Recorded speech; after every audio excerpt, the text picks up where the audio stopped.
Kakory. Kako kolity. Nareo tsy tahita. Zala, comment ça va? Ça va kolity. Pourquoi? Parce que ça. Miala ho zay rasta.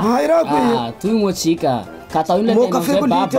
Ata kafe zany tehinao. Amiko atao mako maro. Eka ataovy kafe raha zay. Eka. Ataovy kafe. Manao zao atao zany pantsy salama. Salama kolity zao nanzo mo reraky. Eka mo ndao fa mako anao la zao. La kafe atao vety zay. Da. Eka.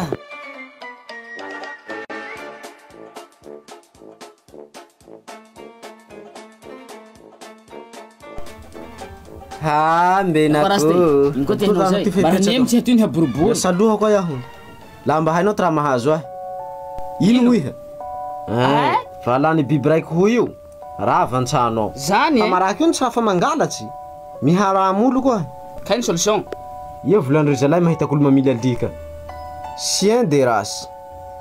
Disponible.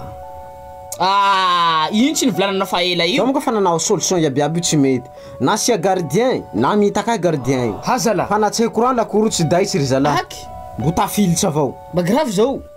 Kay zao fa tsy olombelo. Ia, olombelo soa. Sananjo tokotany io atsika io. Ka navy tokotaninareo atsika io mba mbarao ahy. La koro ko timba nabela atsika vera. Veranao zao sara vaky anjoloha. Ka za io. Ka za ino? Le fa lika zay avao sakro solution mety.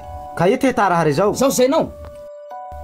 Direct mandefa CMP chien de race tuliara io henany io. Tonga de mikalo hôtel. Sisy pankaratsy misintsy ao.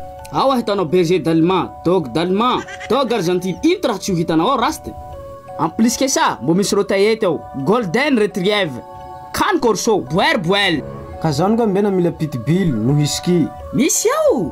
Lafa misy koa raste savage fa lako mire halatsalatsinjozy. Mbo mo numéro zao konjozy ao. Numéro 038 93 074 12. Tsy maintsy hivily aho koa mbena. Vetany koa ty momba ahy.